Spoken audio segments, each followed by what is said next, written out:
بسم اللہ الرحمن الرحیم۔ الحمدللہ، اللہ تبارک و تعالیٰ کے فضل و کرم سے 6 پاروں کی تلاوت مکمل ہو چکی ہے۔ آج 7واں پارہ تلاوت کیا جائے گا اور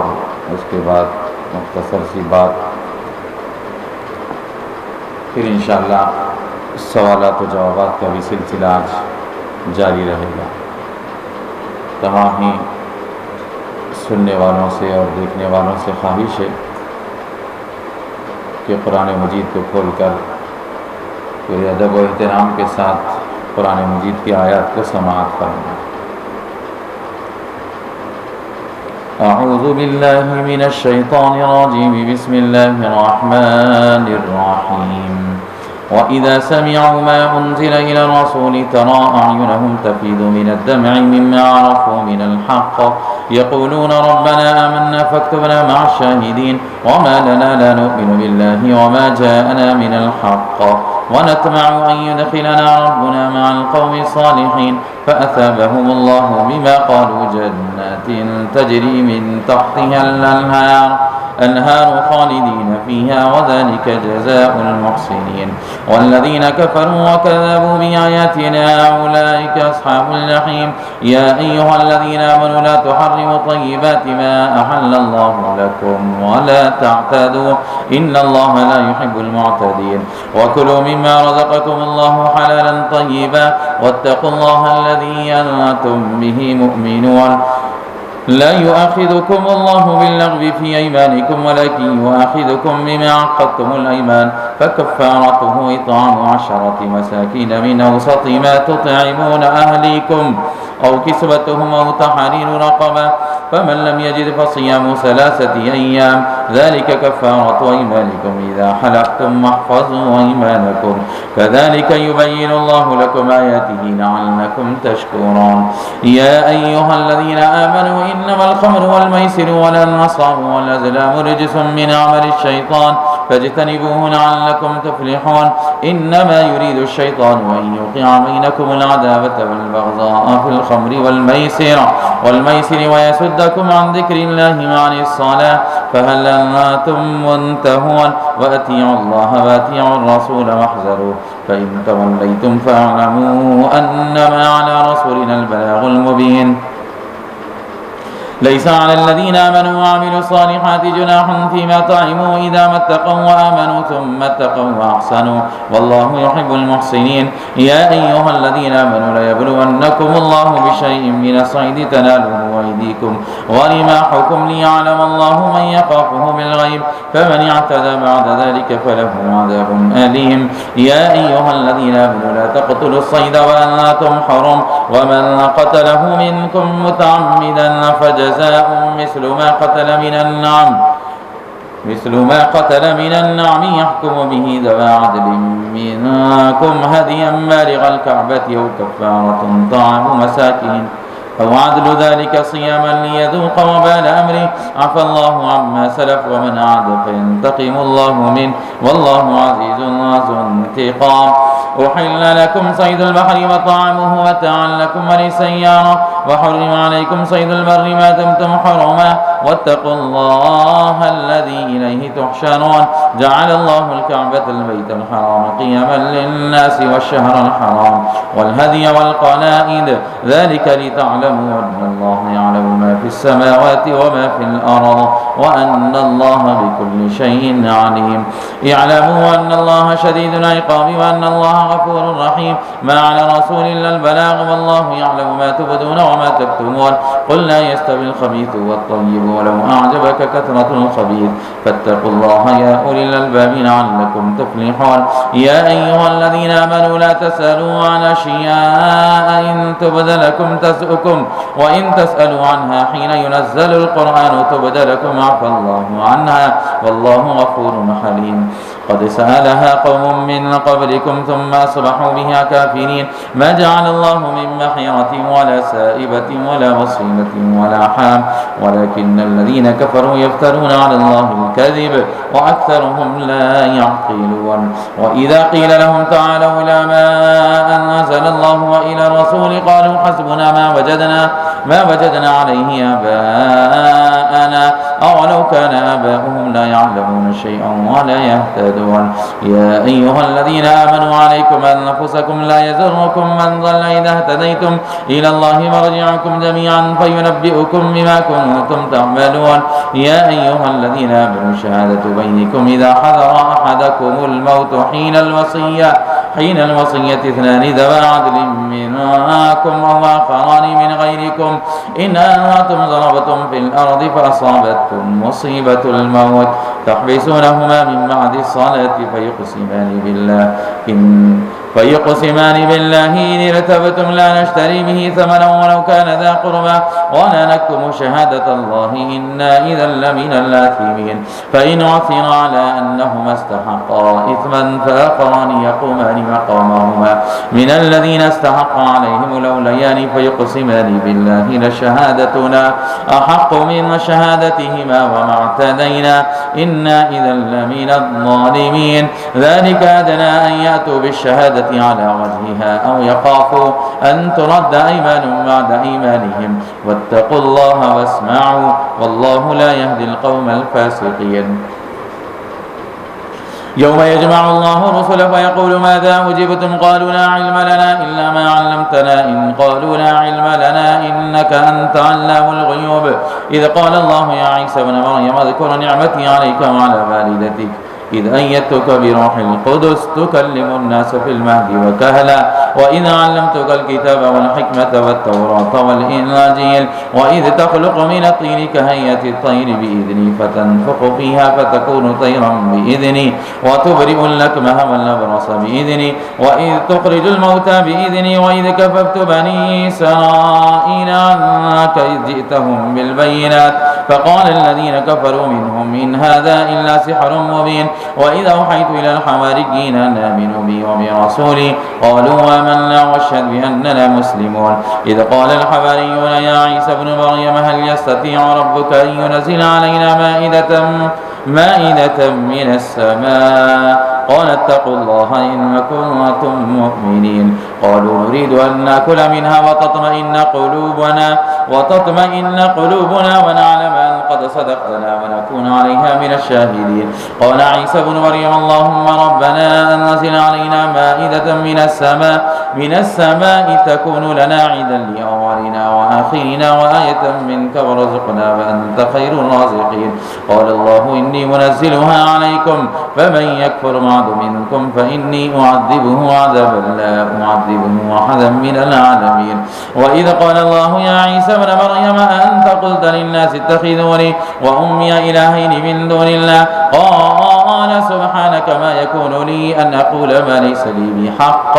إن كنت قلته فقد علمته تعلم ما في نفسي ولا أعلم ما في نفسك إنك أنت علام الغيوب ما قلت لهم إلا ما أمرتني به أن يعبدوا الله ربي وربكم وكنت عليهم شهيدا ما دمت فيهم فلما توفيتني كنت أنت الرقيب عليهم وأنت على كل شيء شهيد إن تعذبهم فإنهم عبادك وإن تغفر لهم فإنك أنت العزيز الحكيم قال الله هذا يوم ينفع الصادقين صدقهم لهم جنات تجري من تحتها الأنهار خالدين فيها أبدا رضي الله عنهم ورضوا عنه ذلك الفوز العظيم لله ملك السماوات والأرض وما فيهن وهو على كل شيء قدير بسم الله الرحمن الرحيم الحمد لله الذي خلق السماوات والأرض وجعل الظلمات والنور ثم الذين كفروا بربهم يعدلون هو الذي خلقكم من طين ثم قضى أجلا وأجل مسمى عنده ثم أنتم تمترون وهو الله في السماوات وفي الأرض يعلم سركم وجهركم ويعلم ما تكسبون وما تأتيهم من آية من آيات ربهم إلا كانوا عنها معرضين فقد كذبوا بالحق لما جاءهم فسوف يأتيهم أنباء ما كانوا به يستهزئون ألم يروا كما أهلكنا من قبلهم من قرن مكناهم في الأرض ما لم نمكن لكم وأرسلنا السماء عليهم مدرارا وجعلنا الأنهار تجري من تحتهم فأهلكناهم بذنوبهم وأنشأنا من بعدهم قرنا آخرين ولو نزلنا عليك كتابا في قرطاس فلمسوه بأيديهم لقال الذين كفروا إن هذا إلا سحر مبين وقالوا لولا أنزل عليه ملك ولو أنزلنا ملكا لقضي الأمر ثم لا ينذرون ولو جعلناه ملكا لجعلناه رجلا وللبسنا عليهم ما يلبسون ولقد استهزئ برسل من قبلك فحاق بالذين سخروا منهم ما كانوا به يستهزئون قل سيروا في الأرض ثم انظروا كيف كان عاقبة المكذبين قل لمن ما في السماوات والأرض قل لله كتب على نفسه الرحمة ليجمعنكم إلى يوم القيامة لا ريب فيه الذين خسروا أنفسهم فهم لا يؤمنون وله ما سكن بالليل والنهار وهو السميع العليم قل غير الله يتخذ وليا فاطر السماوات والأرض وهو يطعم ولا يطعم قل إني أمرت أن أكون أول من أسلم ولا تكونن من المشركين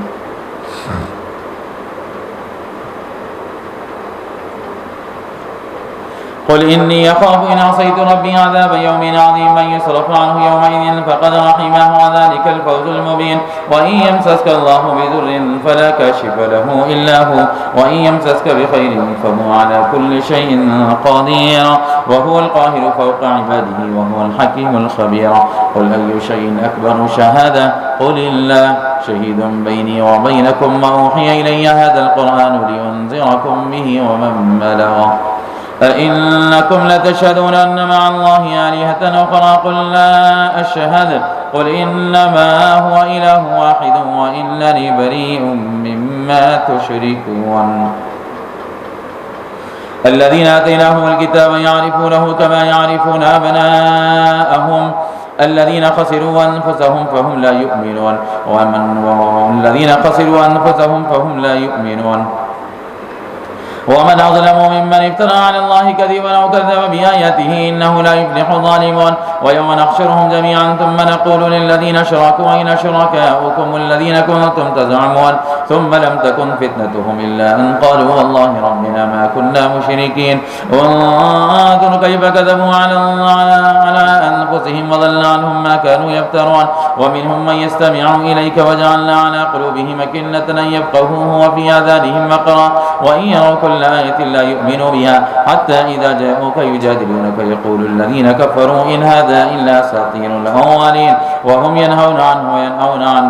يهلكون إلا أنفسهم وما يشعرون ولو ترى إذا وقفوا على النار فقالوا يا ليتنا نرد ولا نكذب بآيات ربنا ونكون من المؤمنين بل بدا لهم ما كانوا يخفون من قبل ولو ردوا لعادوا لما نهوا عنه وإنهم لكاذبون وقالوا إن هي إلا حياتنا الدنيا وما نحن بمبعوثين ولو ترى إذ وقفوا على ربهم قال أليس هذا بالحق قالوا بلى وربنا قال فذوقوا العذاب بما كنتم تكفرون قد خسر الذين كذبوا بلقاء الله حتى إذا جاءتهم الساعة بغتة قالوا يا حسرتنا على ما فرطنا فيها وهم يحملون أوزارهم على ظهورهم ألا ساء ما يزرون وما الحياة الدنيا إلا لعب ولهو وللدار الآخرة خير للذين يتقون أفلا تعقلون قد نعلم إنه ليحزنك الذي يقولون فإنهم لا يكذبونك ولكن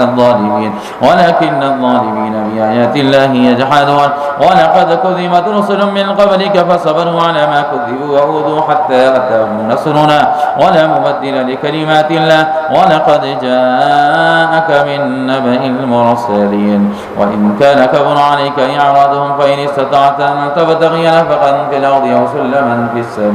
في السماء فتأتيهم بآية ولو شاء الله لجمعهم على الهدى فلا تكونن من الجاهلين إنما يستجيب الذين يسمعون والموتى يبعثهم الله ثم ثم إليه يرجعون وقالوا لولا نزل عليه آية من ربه قل إن الله قادر على أن ينزل آية ولكن أكثرهم لا يعلمون وما من دابة في الأرض ولا طائر يطير بجناحيه إلا أمم أمثالكم ما فرطنا في الكتاب من شيء ثم إلى ربهم يحشرون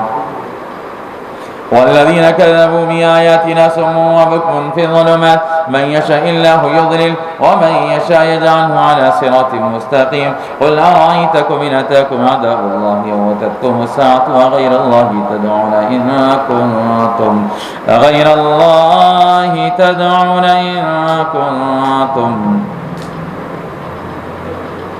قل أرأيتكم إن أتاكم عذاب الله وأتتكم الساعة وغير الله تدعون إن كنتم صادقين بل إياه تدعون فيكشف ما تدعون إليه إن شاء وتنسون ما تشركون ولقد أرسلنا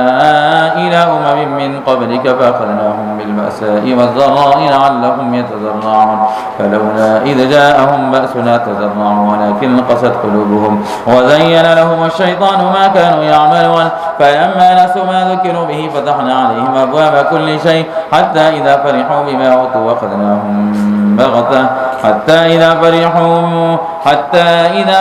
بما أوتوا أخذناهم بغتة فإذا هم مبلسون فقطع دابر القوم الذين ظلموا والحمد لله رب العالمين قل أرأيتم إن أخذ الله سمعكم وأبصاركم وختم على قلوبكم من إله غير الله يأتيكم به انظر كيف نصرف الآيات ثم هم يصدفون قل أرأيتكم إن أتاكم عذاب الله بغتة أو جهرة هل يهلك إلا القوم الظالمون وما نرسل المرسلين إلا مبشرين ومنذرين فمن آمن وأصلح فلا خوف عليهم ولا هم يحزنون والذين كذبوا بآياتنا يمسهم العذاب بما كانوا يفسقون قل لا أقول لكم عندي خزائن الله ولا أعلم الغيب ولا أقول لكم إني ملك إن أتبع إلا ما يوحى إلي قل هل يستوي الأعمى والبصير فلا تتفكرون وأنذر به الذين يخافون أن يحشروا إلى ربهم ليس لهم من دونه ولي ولا شفيع لعلهم يتقون ولا تطرد الذين يدعون ربهم بالغداة والعشي يريدون وجهه ما عليك من حسابهم من شيء وما من حسابك عليهم من شيء فتطردهم فتكون من الظالمين وكذلك فتنا بعضهم ببعض ليقولوا وهؤلاء من الله عليهم ببيننا أليس الله بأعلم بالشاكرين وإذا جاءك الذين يؤمنون بآياتنا فقل سلام عليكم كتب ربكم على نفسه الرحمة أنه من عمل منكم سوءا بجهالة ثم تاب من بعده وأصلح فأنه غفور رحيم وكذلك نفصل الآيات ولتستبين سبيل المجرمين قل إني نهيت أن أعبد الذين تدعون من دون الله قل لا أتبع أهواءكم قد ضللت إذا وما أنا من المهتدين قل إني على بينة من ربي وكذبتم به ما عندي ما تستعجلون به إن الحكم إلا لله يقص الحق وهو خير الفاصلين قل لو أن عندي ما تستعجلون به لقضي الأمر بيني وبينكم والله أعلم بالظالمين وعنده مفاتح الغيب لا يعلمها إلا هو ويعلم ما في البر والبحر وما تسقط من ورقة إلا يعلمها ولا حبة في ظلمات الأرض ولا رطب ولا يابس إلا في كتاب مبين وهو الذي يتوفاكم بالليل ويعلم ما جرحتم من نهار ثم يبعثكم فيه ليقضى أجل مسمى ثم إليه مرجعكم ثم ينبئكم بما كنتم تعملون وهو القاهر فوق عباده ويرسل عليكم حفظة حتى إذا جاء أحدكم الموت توفته رسلنا وهم لا يفرطون ثم ردوا إلى الله مولاهم الحق ألا له الحكم وهو أسرع الحاسبين قل من ينجيكم من ظلمات البر والبحر تدعونه تضرعا وخفيا لئن أنجانا من هذه لنكونن من الشاكرين قل الله ينجيكم منها ومن كل كرب ثم أنتم تشركون قل هو القادر على أن يبعث عليكم عذابا من فوقكم أو من تحت أرجلكم أو يلبسكم شيعا ويذيق بعضكم بأس بعض انظر كيف نصرف الآيات لعلهم يفقهون وكذب به قومك وهو الحق قل لست عليكم بوكيل لكل نبأ مستقر وسوف تعلمون وإذا رأيت الذين يخوضون في آياتنا فأعرض عنهم حتى يخوضوا في حديث غيره وإما ينسينك الشيطان فلا تقعد بعد الذكرى مع القوم الظالمين وما على الذين يتقون من حسابهم من شيء ولكن ذكرى لعلهم يتقون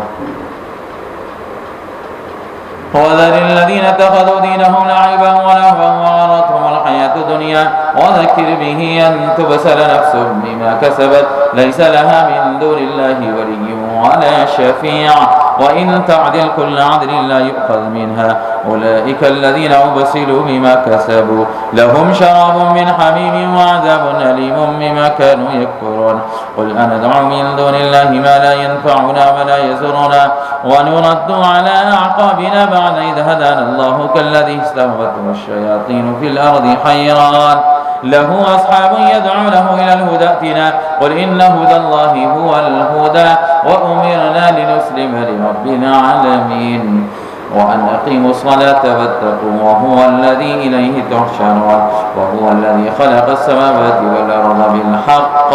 ويوم يقول كن فيكون قوله الحق وله الملك يوم ينفخ في الصور عالم الغيب والشهادة وهو الحكيم الخبير وإذ قال إبراهيم لأبيه آزر تتخذ أصناما آلهة إني أراك وقومك في ضلال مبين وكذلك نري إبراهيم ملكوت السماوات والأرض وليكون من الموقنين فلما جل عليه الليل رأى كوكبا قال هذا ربي فلما أفل قال لا أحب الآفلين فلما رأى القمر بازغا قال هذا ربي فلما أفل قال لئن لم يهدني ربي لأكونن من القوم الضالين فلما رأى الشمس بازغة قال هذا ربي هذا أكبر فلما أفلت قال يا قوم إني بريء مما تشركون إني وجهت وجهي للذي فطر السماوات والأرض حنيفا وما أنا من المشركين وحاجه قومه قال تحاجوني في الله وقد هدان ولا أخاف ما تشركون به إلا أن يشاء ربي شيئا وسع ربي كل شيء علما أفلا تتذكرون وكيف أخاف ما أشركتم ولا تخافون أنكم أشركتم بالله ما لم ينزل به عليكم سلطانا فأي الفريقين أحق بالأمن إن كنتم تعلمون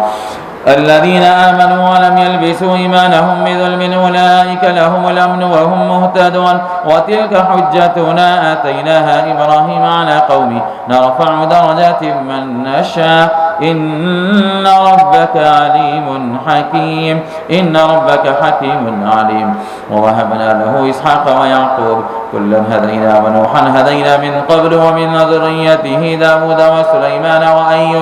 وأيوب ويوسف وموسى وهارون وكذلك نجزي المحسنين وزكريا ويحيى وعيسى وإلياس كل من الصالحين وإسماعيل واليسع ويونس ولوطا وكلا فضلنا على العالمين ومن آبائهم وذرياتهم وإخوانهم واجتبيناهم وهديناهم إلى صراط مستقيم ذلك هدى الله يهدي به من يشاء من عباده ولو أشركوا لحبط عنهم ما كانوا يعملون أولئك الذين آتيناهم الكتاب والحكم والنبوة فإن يكفر بها هؤلاء فقد وكلنا بها قوما ليسوا بها بكافرين أولئك الذين هدى الله فبهداه مقتدي قل لا أسألكم عليه أجرا إن هو إلا ذكرى للعالمين وما قدر الله حق قدره إذ قالوا ما أنزل الله على بشر من شيء قل من أنزل الكتاب الذي جاء به موسى نورا وهدى للناس تجعلونه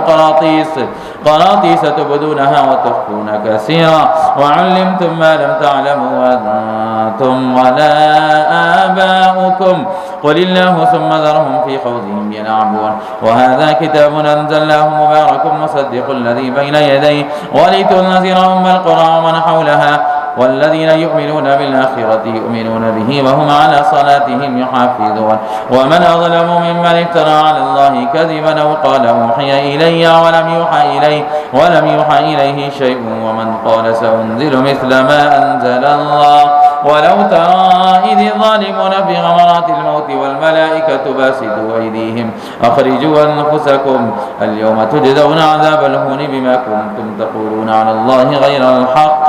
وكنتم عن آياته تستكبرون ولقد جئتمونا فرادا كما خلقناكم أول مرة وتركتم ما خولناكم وراء ظهوركم وما نرى معكم شفعاءكم الذين زعمتم أنهم فيكم شركاء لقد تقطع بينكم وضل عنكم ما كنتم تزعمون إن الله فالق الحب والنوى يخرج الحي من الميت ومخرج الميت من الحي ذلكم الله فأنا تؤفكون فالق الإصباح وجعل الليل سكنا والشمس والقمر حسبانا ذلك تقدير العزيز العليم وهو الذي جعل لكم النجوم لتهتدوا بها في ظلمات البر والبحر قد فصلنا الآيات لقوم يعلمون وهو الذي أنشأكم من نفس واحدة فمستقر ومستودع قد فصلنا الآيات لقوم يفقهون وهو الذي أنزل من السماء ماء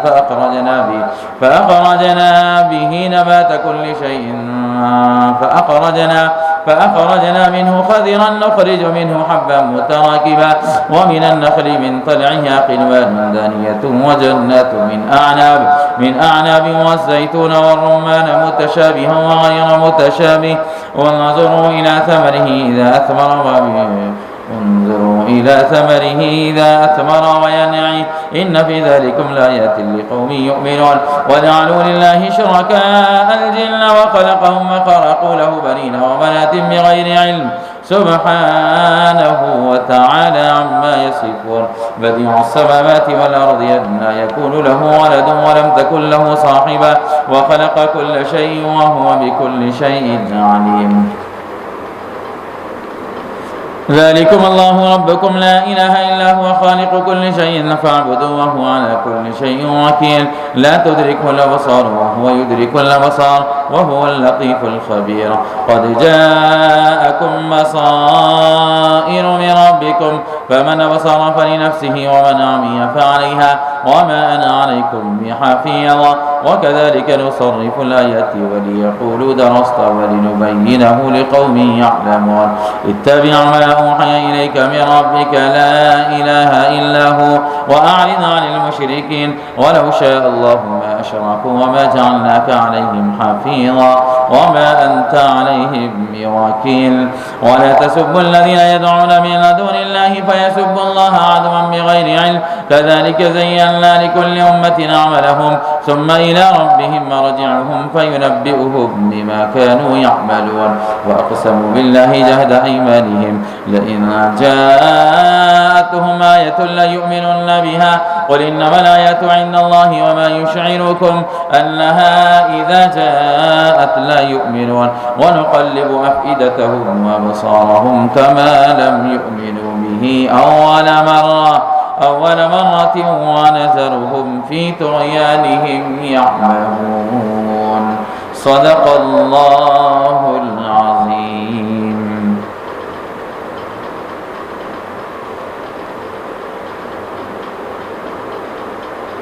الحمد للہ باری تعالیٰ کے فضل و کرم سے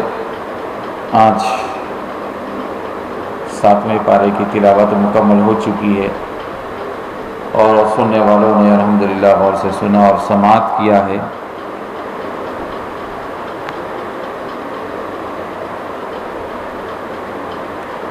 ساتویں پارے کے اندر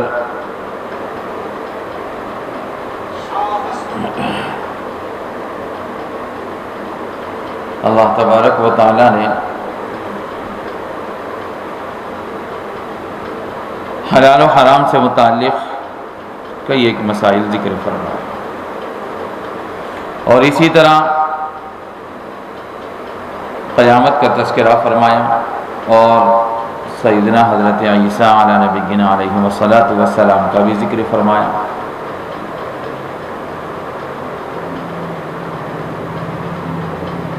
کہ اللہ تبارک و تعالیٰ نے جن چیزوں کو حلال فرمایا ہے تم لوگ بھی اس کو حلال جانو اور حلال سمجھو،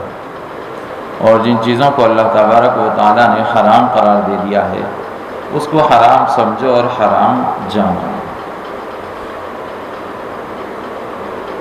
اپنی طرف سے کسی چیز کو جو حلال ہے اس کو حرام ہم لوگ نہیں کر سکتے، یا جو حرام ہے اس کو اپنی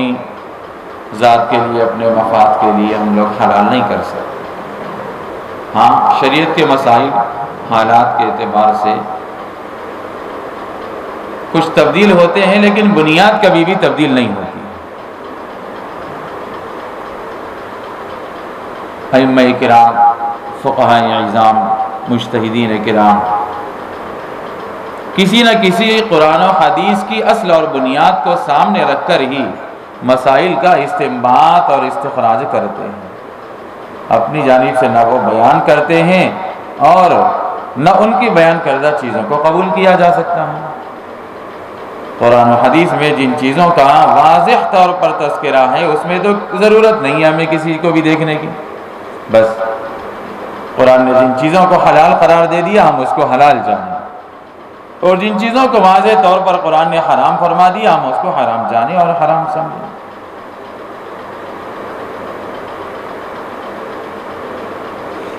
جیسے شراب ہے، جوا ہے، انما الخمر والمیسر والانصاب والازلام رجس من عمل الشیطان، اس کو شیطانی اعمال اللہ نے بتلایا، حرام قرار دیا۔ سود کا لینا دینا ہے، رشوت کا لینا دینا ہے، ان سب چیزوں کو حرام قرار دیا شریعت نے، تو ہم بھی اس کو حرام جانیں۔ ہم اپنی ضرورت کے پیش نظر سود کو یا رشوت کو جائز اور حلال نہیں بنا سکتے، اور اسی طرح جن چیزوں کو اللہ تعالیٰ نے حلال قرار دیا ہے ان کو ہم اپنی اغراض کے لیے یا اپنے مفاد کے لیے حرام نہیں کر سکتے۔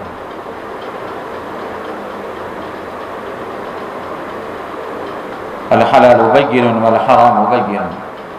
حلال بھی واضح ہے، حرام بھی واضح ہے۔ وبینہما امور مشتبہات، اب ان کے درمیان میں جو چیزیں مشتبہ ہیں جن کا حکم ہمیں معلوم نہیں ہے، واضح اور صریح طور پر ان کے احکامات ہمارے سامنے نہیں ہیں، تو ایسی چیزوں سے بھی ہمیں بچنا چاہیے، پرہیز کرنا چاہیے۔ جو حرام ہے اس سے تو بچنا ہی بچنا ہے، اور جو حلال ہے اس کو اختیار کرنا ہے، اور جو مشتبہ چیزیں ہیں جن کا حکام ہمارے سامنے واضح اور کھلے نہیں ہیں تو ایسی چیزوں سے احتیاط اور بچنا، پرہیز کرنا، گریز کرنا، اجتناب کرنا، یہ ہمارے لیے بہتر ہے۔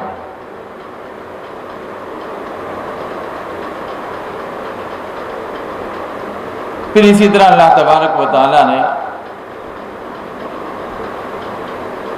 سورۃ الانعام جو 7ویں پارے کے اندر ہے اس میں 3 چیزوں کا ذکر فرمایا ہے، ایک توحید باری تعالیٰ، اور دوسرے نبی کریم صلی اللہ علیہ وسلم کی رسالت، اور تیسرے قیامت کا ذکر۔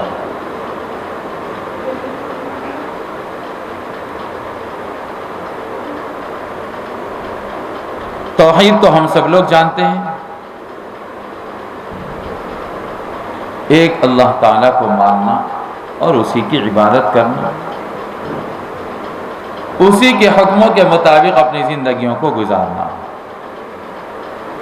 اللہ کی حمد و ثنا، اس کی عظمت، اس کی کبریائی، اس کی بڑائی،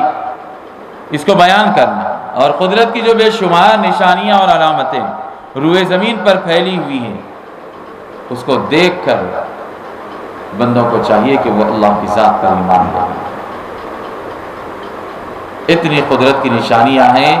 وَفِي أَنفُسِكُمْ أَفَلَا تُبْصِرُونَ وَفِي الْأَرْضِ آیَاتٌ لِلْمُوقِنِينَ، زمین کے اندر یقین کرنے والوں کے لیے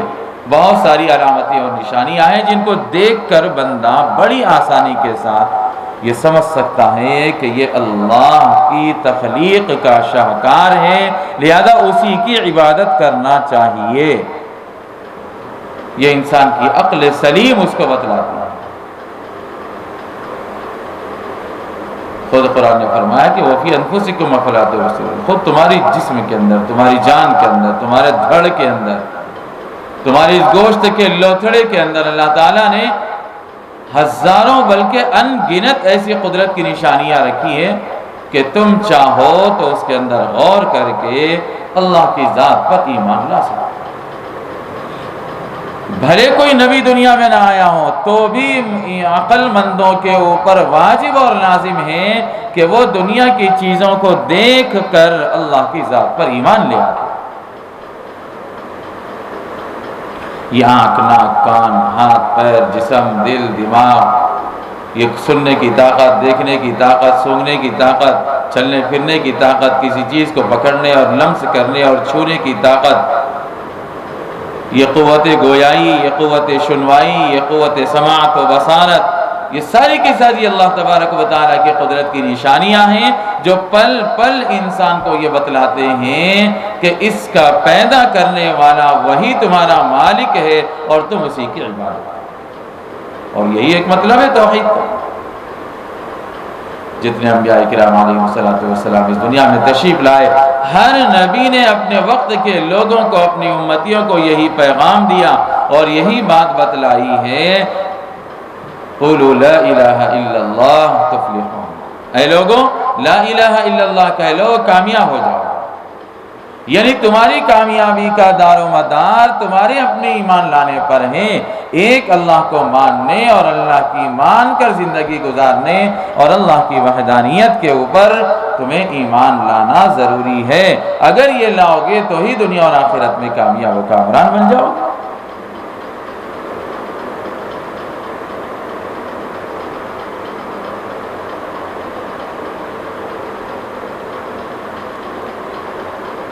اس سورہ کے اندر اللہ تبارک و تعالیٰ نے سورہ انعام کے اندر پہلے اس بات کی طرف اشارہ فرمایا ہے کہ اگر ہم محمد رسول اللہ صلی اللہ علیہ وسلم پر کاغذوں پر لکھی ہوئی کتاب نازل کرتے اور یہ اسے اپنے ہاتھوں سے بھی ٹٹول لیتے تو جو کافر ہیں وہ لوگ یہی کہتے ہیں کہ یہ تو صاف اور صریح جادو ہے، یہی کہتے تھے لوگ۔ پھر آگے چل کر کے اللہ تعالیٰ نے بتایا ہے کہ یہ سوال کرتے ہیں فرشتے کیوں نہ ہم پر نازل ہوئے، تو اللہ فرماتا ہے کہ فرشتہ بھی نازل کر دیا جاتا تو پھر فیصلہ ہو جاتا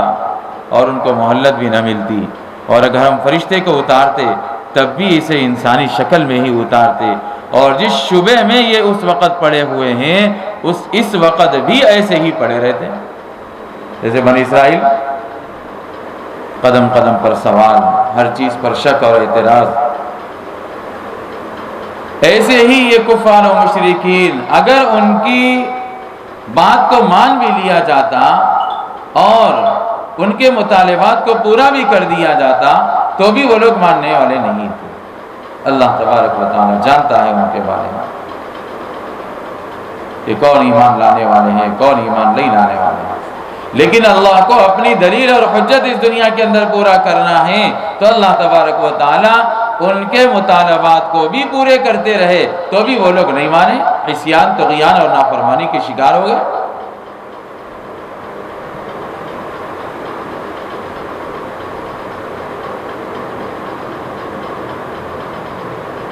اللہ کے نبی علیہ السلام نے ان کو دنیا کے اندر ظاہری مثالیں دے دے کر کے سمجھائی اور بتلائی، لیکن اس کے باوجود جو لوگ آپ کو امین اور صادق کے نام سے یاد کرتے تھے ان لوگوں نے بھی آپ کے اوپر ایمان لانے سے انکار کر دیا۔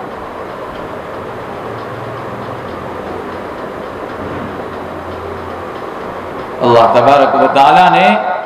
انسانیت کی ہدایت اور رہنمائی کے لیے ہر دور میں، ہر زمانے میں انبیاء اکرام علیہ السلام کو مبعوث فرمایا، پیدا فرمایا اور ان کو احکامات بھی دیے، کتابیں دی، صحیفے دیے، پیغامات دیے اور بتلایا کہ اس کے مطابق اپنے لوگوں کی زندگی گزارنے کی تلقین اور ترغیب کرو۔ تو جن کے مقدر میں ماننا تھا انہوں نے مانا، اور جن کو انکار کرنا تھا وہ انکار کر کے دنیا اور آخرت کے اندر خائب و خاسر ہو۔ ہم کو اللہ تبارک و تعالیٰ نے پیدائشی طور پر ایمان والے گھرانوں میں پیدا فرمایا اور ایمان کی دولت سے نوازا، اور ہمیں اللہ تعالیٰ نے ہدایت یافتہ بنا کر کے پیدا کیا ہے۔ ہمیں اس کی قدر کرنا چاہیے اور کثرت سے اللہ کی عبادت کرتے رہنا چاہیے۔ ایمان کی دولت جو ملی ہے ہمیں، اس پر اللہ تبارک و تعالیٰ کا جتنا بھی شکر ادا کیا جائے وہ بہت کم ہے۔ اسی طرح اللہ تبارک و تعالیٰ نے ہر دور میں انبیاء کرام علیہ السلام کو اور رسولوں کو بھی مبعوث فرمایا۔ قرآن مجید کی اس آیتوں کے اندر اللہ تعالیٰ نے حضور علیہ السلام کو تسلی دی، اور کم و بیش 18 انبیاء کرام علیہ السلام کا تذکرہ فرمایا کہ حضرت ابراہیم، حضرت عیسیٰ، حضرت یعقوب، حضرت نوح علیہ السلام، داؤد علیہ السلام وغیرہ وغیرہ، ان انبیاء کو بھی ہم نے دنیا میں مبعوث کیا۔ ان کے وقت کے لوگوں نے ان کے ساتھ بھی وہی سب کچھ کیا جو تمہارے ساتھ ہو رہا ہے، اس لیے تمہیں رنجیدہ خاطر نہیں ہونی چاہیے، آزردہ اور اداس دل نہیں ہونی چاہیے۔ ہر نبی کے ساتھ یہ ہوا ہے، لوگوں نے جہاں پر توحید کو جھٹلایا وہیں پر رسالت کا بھی انکار کیا۔ توحید اور رسالت دونوں ایک دوسرے کے لیے لازم و ملزوم ہیں۔ بغیر رسالت کے توحید مکمل نہیں، اور بغیر توحید کے رسالت مکمل نہیں۔ اللہ اور اس کے رسول دونوں کو ماننا پڑے گا، اور ان دونوں کی مان کر زندگی گزارنا پڑے گا۔ قرآن اور سنت، اللہ کے نبی علیہ السلام کی ہدایتیں، احکامات اور پیغامات اپنی امتیوں کے لیے جو جو آپ نے ارشاد فرمائے، ان تمام چیزوں کو پڑھ کر، سن کر، عمل کر کے ہی انسان دنیا کے اندر کامیاب و کامران ہو سکتا ہے۔ دنیا یہ کہتی ہے کہ بھائی اگر ہم لوگ نبی کے طریقوں کو اپنائیں اور نبی کی سنتوں کے اوپر عمل کرنے لگیں تو لوگ کہتے ہیں کہ یہ دقیانوس، یہ پرانے زمانے کی بات ہے، یہ اولڈ مین ہے وغیرہ وغیرہ۔ لیکن ہم یہ بتلانا چاہتے ہیں دنیا کو کہ کامیابی اسی طریقے میں ہے جو آج سے 1450 سال پہلے سید الاولین والآخرین محمد عربی صلی اللہ علیہ وسلم نے اپنی امت کے لیے رہنمایانہ خطوط چھوڑ کر اس دنیا سے رخصت ہوئے، اور قرآن و حدیث کی شکل میں ہمارے پاس وہ موجود ہیں، اور اللہ کے نبی علیہ السلام کی سنتوں کا ذخیرہ ہمارے پاس ہے۔ یہ جدید دور، یہ ٹیکنالوجی کا زمانہ،